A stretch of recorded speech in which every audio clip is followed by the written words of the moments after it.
I'm not sure why I'm writing this down on paper and not on my computer. I guess I've just noticed some odd things.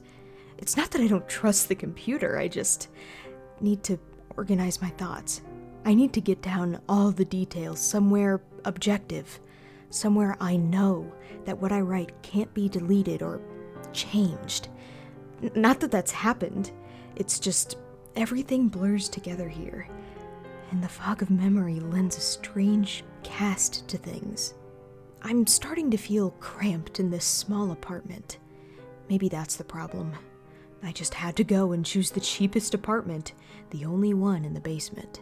The lack of windows down here makes day and night seem to slip by seamlessly. I haven't been out in a few days because I've been working on this programming project so intensively. I suppose I just wanted to get it done. Hours of sitting and staring at a monitor can make anyone feel strange, I know, but I don't think that's it. I'm not sure when I first started to feel like something was odd. I can't even define what it is. Maybe I just haven't talked to anyone in a while. That's the first thing that crept up on me. Everyone I normally talk to online while I program has been idle, or they've simply not logged on at all. My instant messages go unanswered. The last email I got from anybody was a friend saying he'd talk to me when he got back from the store, and that was yesterday. I'd call with my cell phone, but reception's terrible down here. Yeah, that's it. I just need to call someone. I'm going to go outside. Well, that didn't work so well. As the tingle of fear fades, I'm feeling a little ridiculous for being scared at all. I looked in the mirror before I went out, but I didn't shave the 2-day stubble I've grown. I figured I was just going out for a quick cell phone call.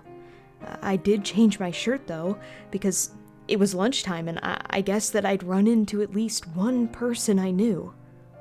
That didn't end up happening. I wish it did. When I went out, I opened the door to my small apartment slowly. A feeling of apprehension had somehow already lodged itself in me for some indefinable reason. I chalked it up to having not spoken to anyone but myself for a day or two. I peered down the dingy gray hallway, made dingier by the fact that it was a basement hallway. On one end, a large metal door led to the building's furnace room. It was locked, of course. 2 dreary soda machines stood by it. I bought a soda from one the first day I moved in, but it had a 2-year-old expiration date. I'm fairly sure nobody knows those machines are even down here, or my cheap landlady just doesn't care to get them restocked. I closed my door softly and walked the other direction, taking care not to make a sound. I have no idea why I chose to do that, but it was fun giving in to the strange impulse not to break the droning hum of the soda machines, at least for the moment. I got to the stairwell and took the stairs up to the building's front door. I looked through the heavy door's small square window and received quite the shock. It was definitely not lunchtime. City gloom hung over the dark streets outside, and the traffic lights at the intersection in the distance blinked yellow. Dim clouds, purple and black from the glow of the city, hung overhead. Nothing moved, save the few sidewalk trees that shifted in the wind. I remember shivering, though I wasn't cold. Maybe it was the wind outside. I could vaguely hear it through the heavy metal door, and I knew it was that unique kind of late-night wind, the kind that was constant, cold, and quiet, save for the rhythmic music it made as it passed through the countless unseen tree leaves. I decided not to go outside. Instead, I lifted my cell phone to the door's little window and checked the signal meter. The bars filled up the meter, and I smiled. Time to hear someone else's voice, I remember thinking, relieved. It was such a strange thing, to be afraid of nothing. I shook my head, laughing at myself silently. I hit speed dial for my best friend Amy's number, and held the phone up to my ear. It rang once, but then it stopped. Nothing happened. I listened to the silence for a good 20 seconds, then hung up. I frowned and looked at the signal meter again. Still full. I went to dial her number again, but then my phone rang in my hand, startling me. I put it up to my ear. "Hello?" I asked, immediately fighting down a small shock at hearing the first spoken voice in days, even if it was my own. I had gotten used to the droning hum of the building's inner workings, my computer, and the soda machines in the hallway. There was no response to my greeting at first, but then, finally, a voice came. "Hey," said a clear male voice, obviously of college age, like me. "Who's this?" "John," I replied, confused. "Oh, sorry, wrong number," he replied, then hung up.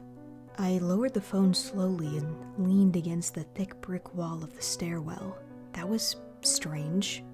I looked at my received calls list, but the number was unfamiliar. Before I could think on it further, the phone rang loudly, shocking me yet again. This time, I looked at the caller before I answered. It was another unfamiliar number.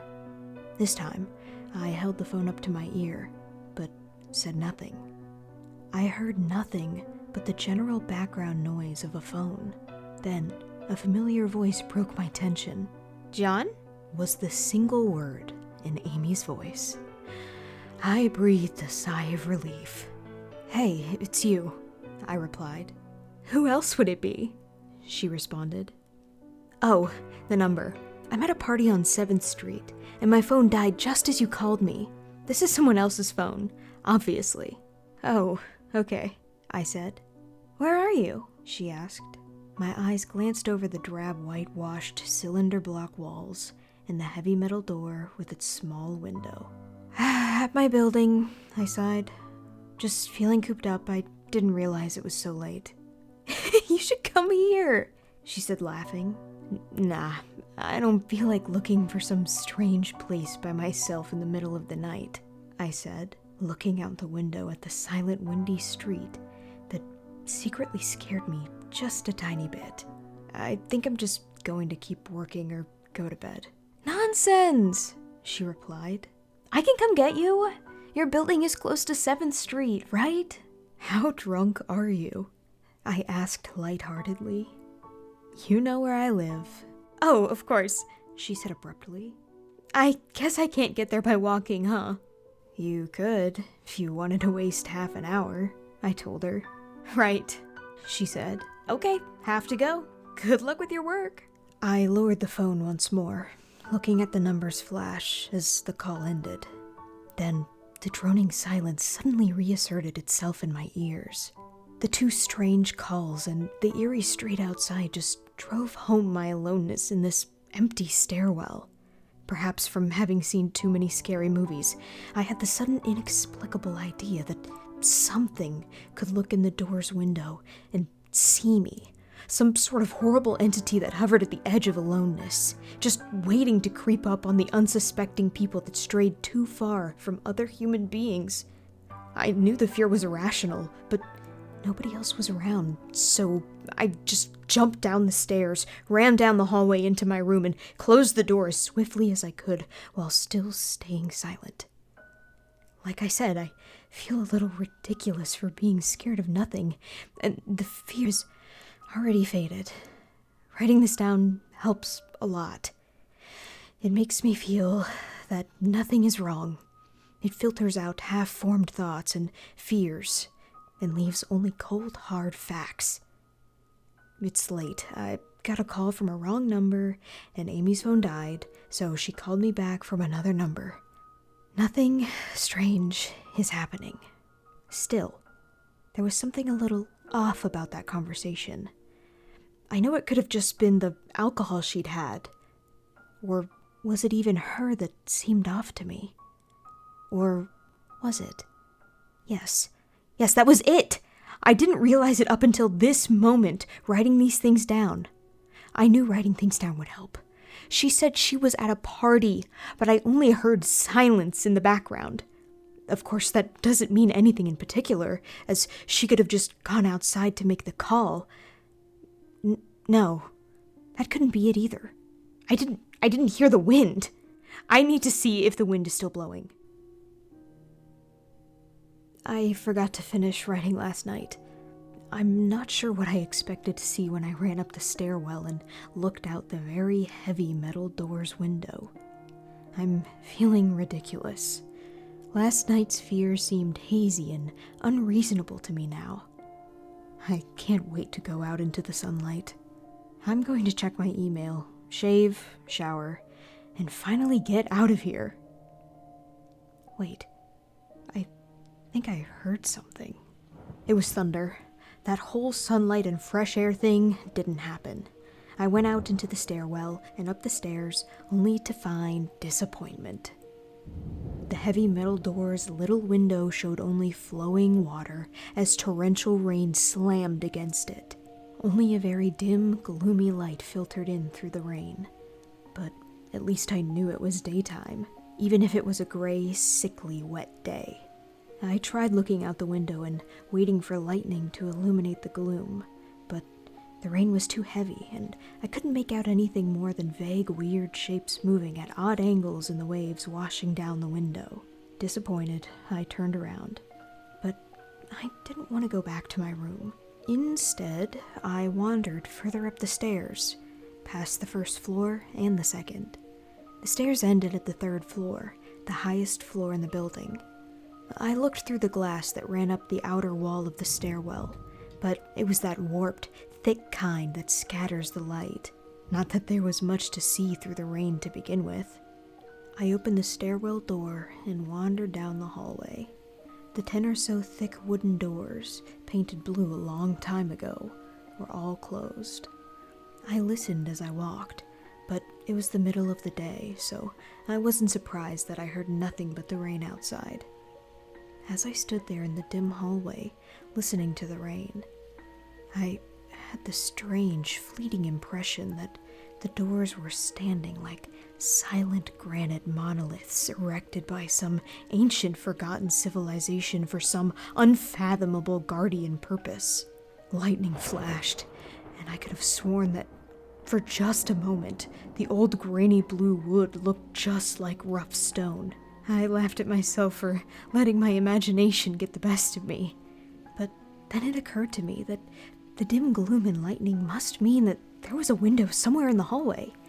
A vague memory surfaced, and I suddenly recalled that the third floor had an alcove and an inset window halfway down the floor's hallway. Excited to look out into the rain and possibly see another human being, I quickly walked over to the alcove, finding the large, thin glass window. Rain washed down it, as with the front door's window, but I could open this one. I reached a hand out to slide it open, but hesitated. I had the strangest feeling that if I opened that window, I would see something absolutely horrifying on the other side.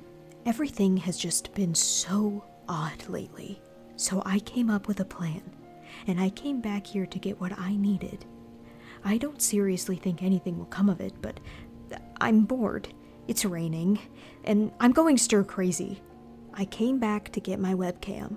The cord isn't long enough to reach the third floor by any means, so instead, I'm going to hide it between the 2 soda machines in the dark end of my basement hallway, run the wire along the wall and under my door, and put black tape over the wire to blend it in with the black plastic strips that run along the base of the hallway's walls.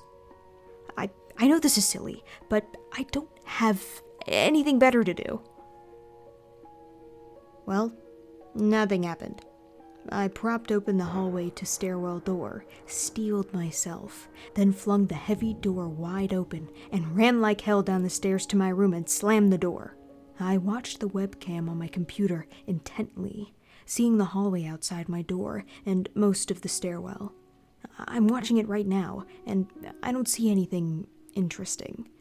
I just wish that the camera's position was different so that I could see out the front door. Hey, somebody's online. I got out an older, less functional webcam that I had in my closet to video chat with my friend online. I couldn't really explain to him why I wanted to video chat, but it felt good to see another person's face. He couldn't talk very long, and we didn't talk about anything meaningful, but I feel much better. My strange fear has almost passed.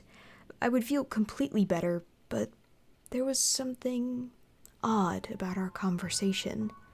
I know that I've said that everything has seemed odd, but still, he was very vague in his responses. I can't recall one specific thing that he said. No particular name or place or event. But he did ask for my email address to keep in touch. Wait, I just got an email. I'm about to go out. I just got an email from Amy that asked me to meet her for dinner at the place we usually go to. I do love pizza, and I've been eating random food from my poorly stocked fridge for days, so I can't wait. Again, I feel ridiculous about the odd couple of days I've been having. I should destroy this journal when I get back. Oh, another email. Oh my God. I almost left the email and opened the door. I almost opened the door, but I read the email first. It was from a friend I hadn't heard from in a long time, and it was sent to a huge number of emails that must have been every person he had saved in his address list. It had no subject, and it said simply, "Seen with your own eyes, don't trust them, they." What the hell is that supposed to mean? The words shock me, and I keep going over and over them. Is it a desperate email sent just as something happened? The words are obviously cut off without finishing. On any other day, I would have dismissed this as spam from a computer virus or something, but the words, "seen with your own eyes." I can't help but read over this journal and think back on the last few days and realize that I have not seen another person with my own eyes or talked to another person face to face.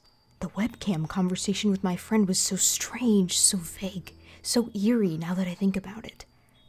Was it eerie? Or is the fear clouding my memory?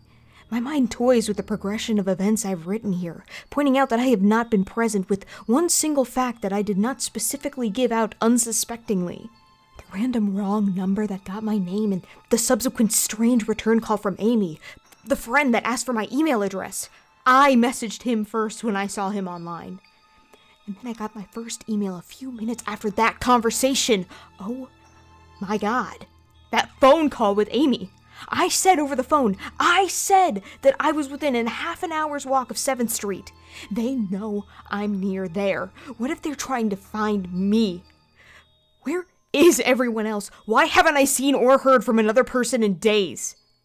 No. This is crazy. This is absolutely crazy. I need to calm down. This madness needs to end. I don't know what to think. I ran about my apartment furiously, holding my cell phone up to every corner to see if I got a signal through the heavy walls. Finally, in the tiny bathroom near one ceiling corner, I got a single bar. Holding my phone there, I sent a text to every number in my list. Not wanting to betray anything about my unfounded fears, I simply sent, "You seen anyone face to face lately?" At that point, I just wanted any reply back. I didn't care what the reply was or if I embarrassed myself. I tried to call a few times, but I couldn't get my head up high enough, and if I brought my cell phone down even an inch, it lost signal. Then I remembered my computer and rushed over to it, instant messaging everyone online. Most were idle or away from their computer. Nobody responded. My message grew more frantic, and I just started telling people where I was and to stop by in person for a host of barely passable reasons. I didn't care about anything by that point. I just needed to see another person. I also tore apart my apartment looking for something that I might have missed. Some way to contact another human being without opening the door. I know it's crazy. I know it's unfounded, but what if? I just need to be sure. I taped the phone to the ceiling, just in case.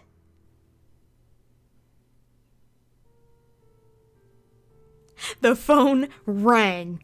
Exhausted from last night's rampage, I must have fallen asleep, but I woke up to the phone ringing, and I ran into the bathroom, stood on the toilet, and flipped open the phone taped to the ceiling. It was Amy, and I feel so much better.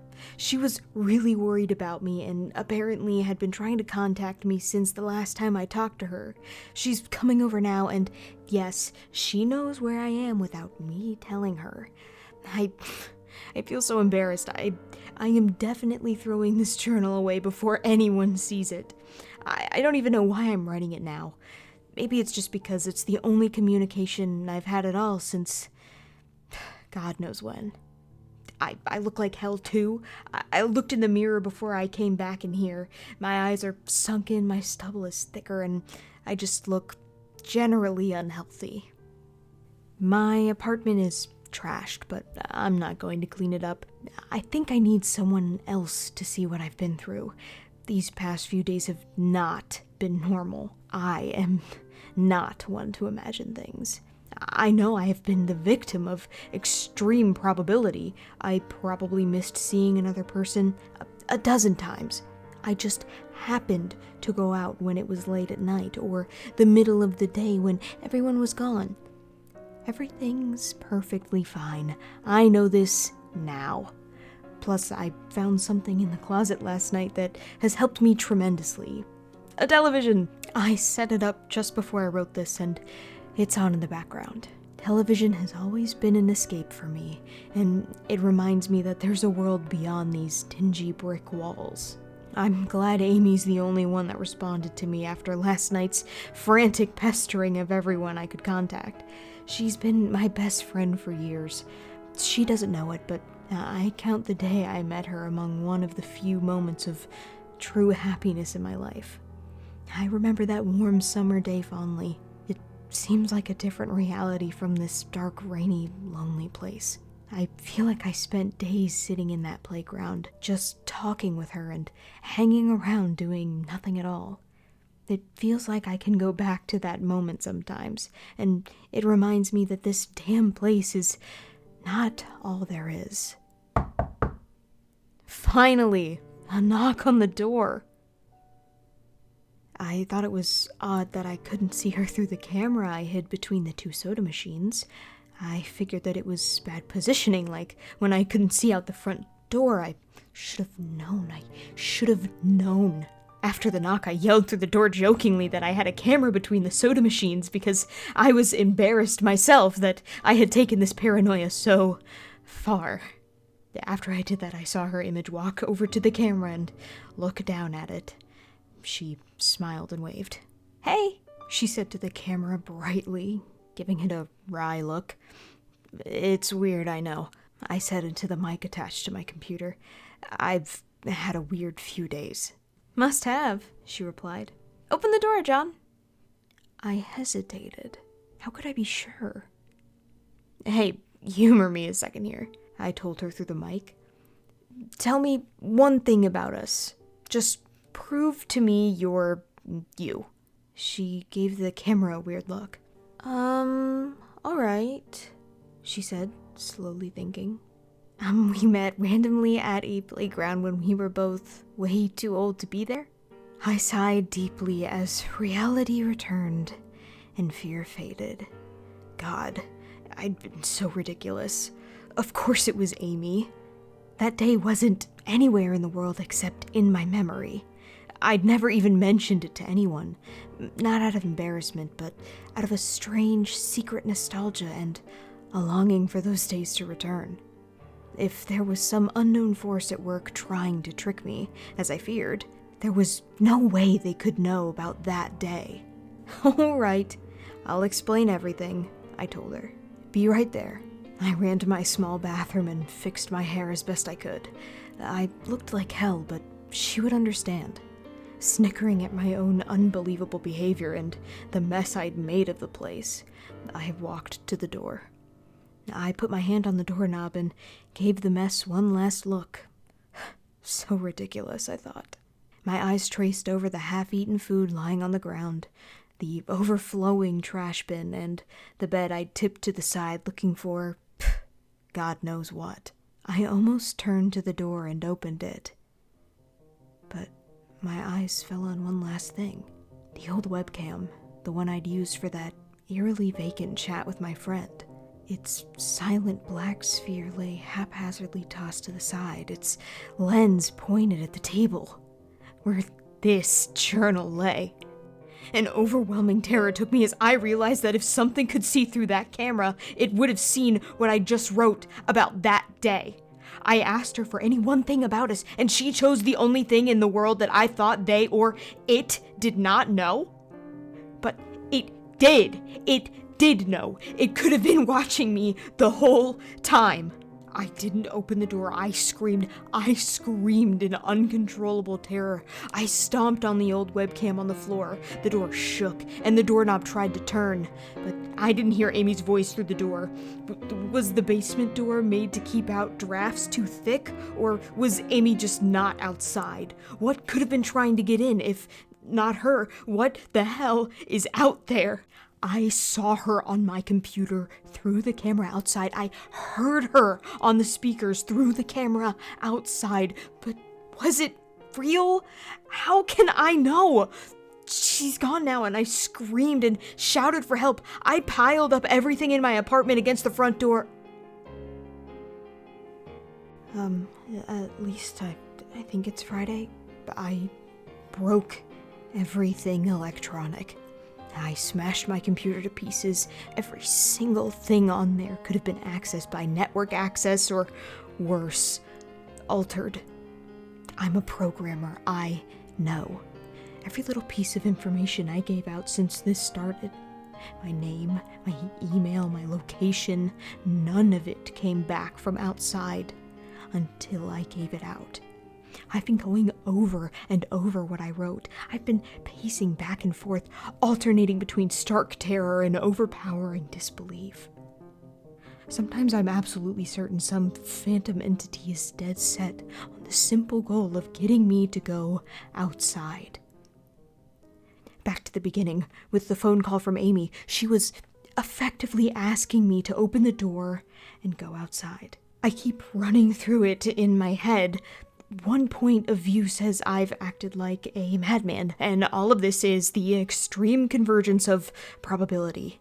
Never going outside at the right times by pure luck, never seeing another person by pure chance, getting a random nonsense email from some computer virus at just the right time. The other point of view says that extreme convergence of probability is the reason that whatever is out there hasn't gotten me already.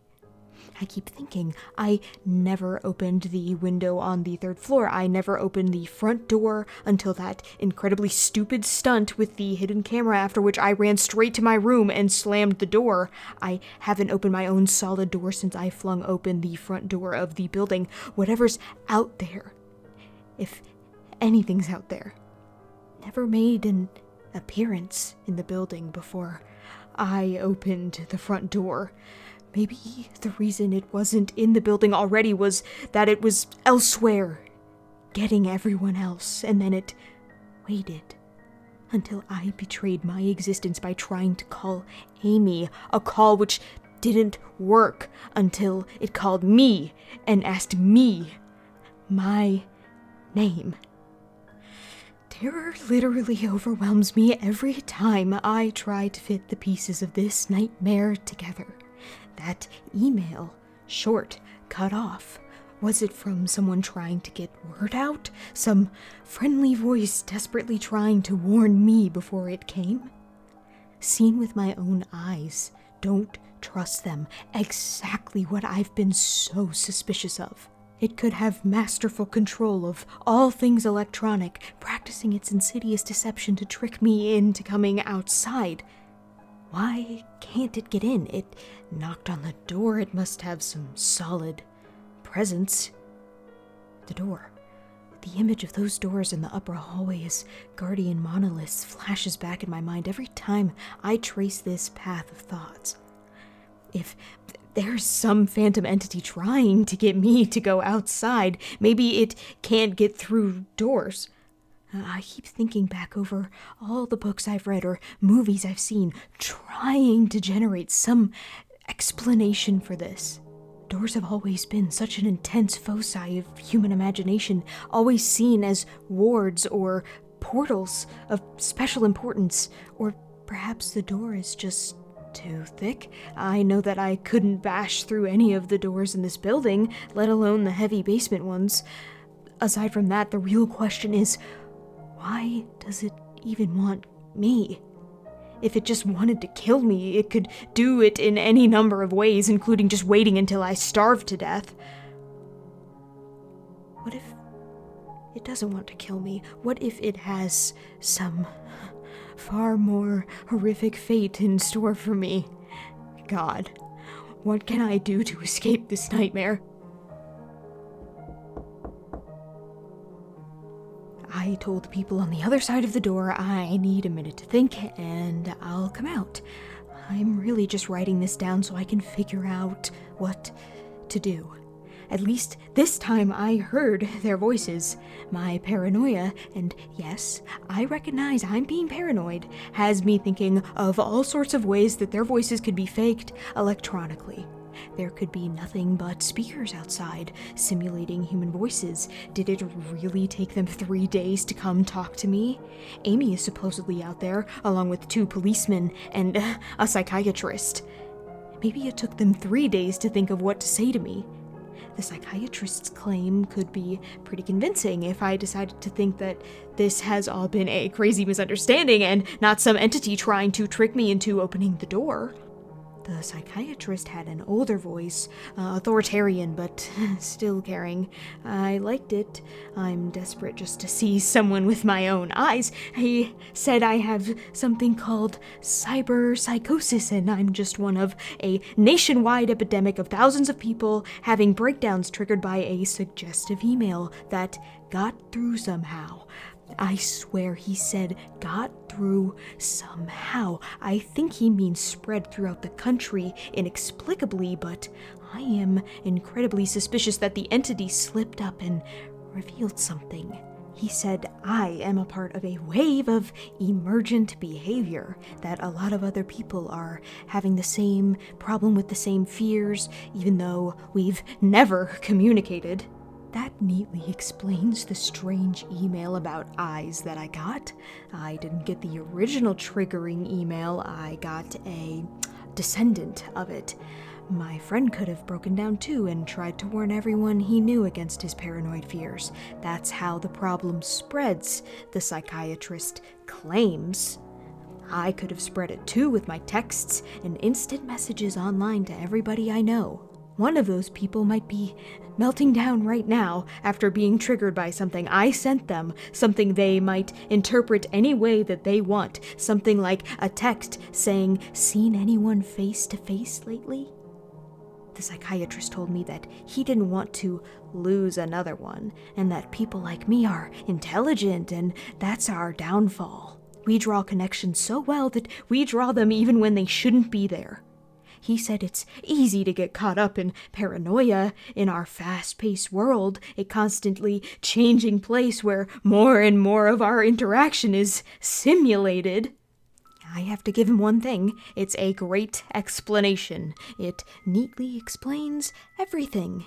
It perfectly explains everything, in fact. I have every reason to shake off this nightmarish fear that something or consciousness or being out there wants me to open the door so it can capture me for some horrible fate worse than death. It would be foolish, after hearing that explanation, to stay in here until I starved to death just to spite the entity that might have got everyone else. It would be foolish to think that after hearing that explanation, I might be one of the last people left alive on an empty world, hiding in my secure basement room, spiting some unthinkable, deceptive entity just by refusing to be captured. It's a perfect explanation for every single strange thing I've seen or heard.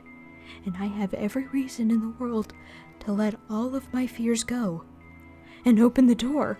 That's exactly why I'm not going to. How can I be sure? How can I know what's real and what's deception? All of these damn things with their wires and their signals that originate from some unseen origin. They're not real. I can't be sure. Signals through a camera, faked video, deceptive phone calls, emails, even the television line broken on the floor. How can I possibly know it's real? It's just signals, waves, light. The door. It's bashing on the door. It's trying to get in. What insane mechanical contrivance could it be using to simulate the sound of men attacking the heavy wood so well? At least I'll finally see it with my own eyes. There's nothing left in here for it to deceive me with. I've ripped apart everything else. It can't deceive my eyes, can it? Seen with your own eyes. Don't trust them.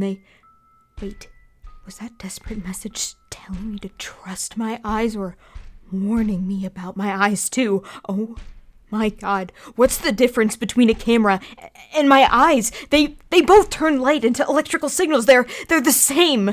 I can't be deceived. I have to be sure. I have to be sure.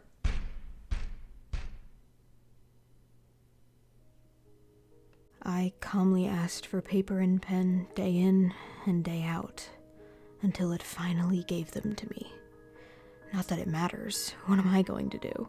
I figure this will be one of my last chances to write legibly, as without my sight to correct mistakes, my hands will slowly forget the motions involved. This is sort of self-indulgence, this writing. It's a relic of another time, because I'm certain everyone left in the world is dead, or something far worse. I sit against the padded wall day in and day out. The entity brings me food and water. It masks itself as a kind nurse, as an unsympathetic doctor. I think it knows that my hearing has sharpened considerably now that I live in darkness. It fakes conversations in the hallways on the off chance that I might overhear. One of the nurses talking about having a baby soon. One of the doctors lost his wife in a car accident. None of it matters. None of it's real. None of it gets to me. Not like she does. That's the worst part.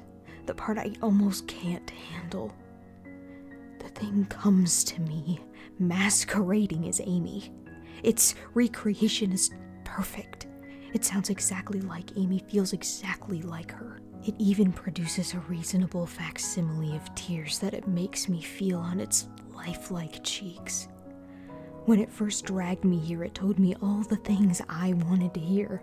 It told me that she loved me, that she had always loved me, that it didn't understand why I did this, that we could still have a life together if only I would stop insisting that I was being deceived. It wanted me to believe.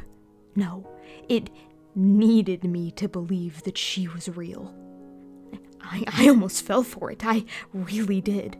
I doubted myself for the longest time.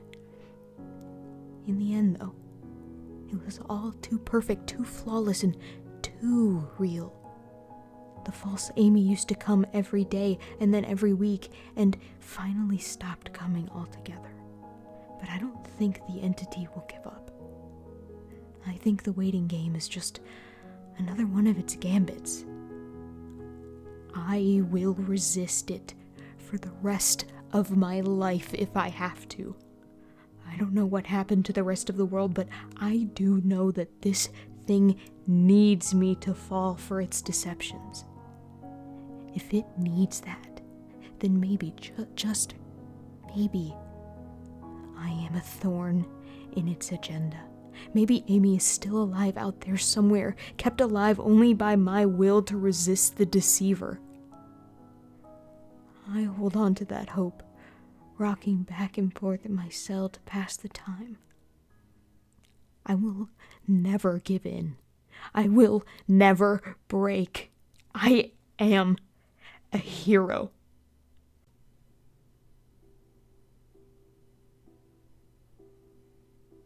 The doctor read the paper the patient had scribbled on. It was barely readable, written in the shaky script of one who could not see.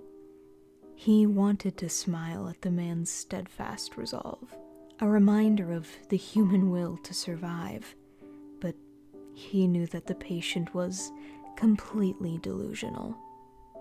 After all, a sane man would have fallen for the deception long ago. The doctor wanted to smile. He wanted to whisper words of encouragement to the delusional man. He wanted to scream, but the nerve filaments wrapped around his head and into his eyes made him do otherwise. His body walked into the cell like a puppet and told the patient once more that he was wrong and that there was nobody trying to deceive him.